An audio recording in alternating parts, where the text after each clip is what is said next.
Hi மக்களே, எல்லாருக்கும் வணக்கம். இப்போ என்ன சொன்னால், அமெரிக்காவுக்கு புதுசாக ஒரு பிரச்சனை ஒன்று உருவாகிருக்கு.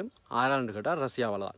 இது எப்போன்னு கேட்டால், கடந்த மார்ச் 18 இந்த பிரச்சனை ஏற்பட்டிருக்கு. ஆனால் அமெரிக்கா வந்து இதை பற்றி வாய் திறக்கல. இப்போ 2 நாளைக்கு முன்னாடி இதை பற்றி ஒரு தகவலை வெளியிட்டிருக்கு. என்னென்னு சொன்னால், இந்த பிரச்சனை எங்கேன்னு கேட்டால் தரையிலன்னு கேட்டால் இல்லை. இந்த பிரச்சனை வந்து விண்வெளியில் ஏற்பட்டிருக்கு. அதாவது பூமியிலிருந்து 600 கிலோமீட்டர் உயரத்தில் இருக்கிற சுற்றுவட்ட பாதையில் ரஷ்யான்ற ஒரு செயற்கைக்கோள் இருக்குது. இதோட பேர் வந்து கோஸ்மோஸ் 2583. இது வந்து கடந்த பிப்ரவரி 5ஆம் தேதி ஏவப்பட்டிருக்கு. இப்போ என்ன பிரச்சனைன்னு சொன்னால், இந்த கோஸ்மோஸ் 2583 அப்படின்ற செயற்கைக்கோள்லேருந்து ஒரு அறியப்படாத பொருள் ஒன்று தனியாக பிரிக்கப்பட்டிருக்கு. இந்த பிரிக்கப்பட்ட பொருள் வந்து என்னவா இருக்கும், அது எதுக்காக இந்த செயற்கைக்கோள்லேருந்து பிரிக்கப்பட்டிருக்கு, என்ன நோக்கத்துக்காக அது பிரிஞ்சு செல்லுது, அந்த பொருள் என்ன அப்படின்ற இந்த தகவல் வந்து அமெரிக்காவுக்கு கிடைக்கல. இது வந்து அமெரிக்காவுக்கு ஒரு பெரிய பிரச்சனையை கொடுத்துருக்கு, பெரிய தலையடியை கொடுத்துருக்கு. இது என்ன பொருளாக இருக்குன்னு சொல்லி தொடர்ந்து ஆய்வு செஞ்சு வராங்க. கடந்த பிப்ரவரி 5ஆம் தேதி இந்த கோஸ்மோஸ் 2583 சேர்த்து இன்னும் 2 செயற்கைக்கோள்கள் ஏவப்பட்டது. 2581, 2582, 2583 சொல்லி 3 செயற்கைக்கோள் ஏவப்பட்டது. வோல்கார் ராக்கெட் மூலம் ரஷ்யா வந்து இதை பூமியிலேருந்து 600 கிலோமீட்டர் சுற்றுவட்ட பாதையில் ஏவி இருக்குது. ஏவிய சிறிது நேரத்திலேயே அந்த 2581, 2582 இந்த 2 செயற்கைக்கோளின் நடமாட்டத்தில் ஒரு சந்தேகம் ஏற்பட்டிருக்கு.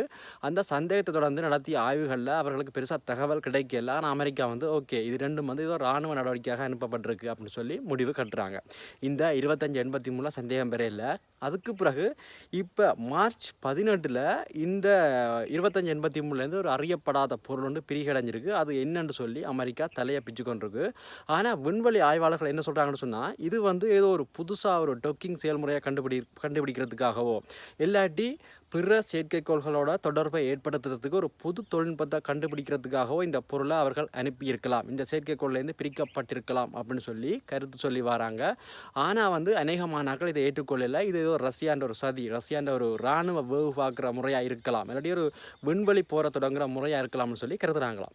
இதுக்கு முதல் அமெரிக்கா என்ன நினைச்சுன்னு சொன்னால், சீனா தான் தனக்கு போட்டியாக வரும். என்னன்னு சொன்னால், சீனா வந்து அதிகளவான விண்வெளி பயிற்சிகளை எடுத்து வருது. விண்வெளியில் வந்து அதிகளவான சந்தேகத்துக்கிடமான செய்மதிகளை அனுப்பி கொண்டிருக்கு, பல பயிற்சிகளை மேற்கொள்ளுது. அதால் சீனா தான் ஒரு விண்வெளி போருக்கு காரணமாக அமையும் அப்படின்னு சொல்லி கருதி வந்தாங்களாம். அந்த நிலையில் ரஷ்யான்ற இந்த 2583 அப்படின்ற செயற்கைக்கோள்லேருந்து ஒரு பொருள், அறியப்படாத பொருள் ஒன்று பிரிகடைஞ்சு போனது ஒரு பெரிய தாக்கத்தை ஏற்படுத்தியிருக்கு. ஒருவேளை வருங்காலத்தில் அமெரிக்காவுக்கும் ரஷ்யாவுக்கும் கூட ஒரு பெரிய விண்வெளி போர் ஒன்று ஏற்படலாம் அப்படின்னு சொல்லி சொல்லப்படுது.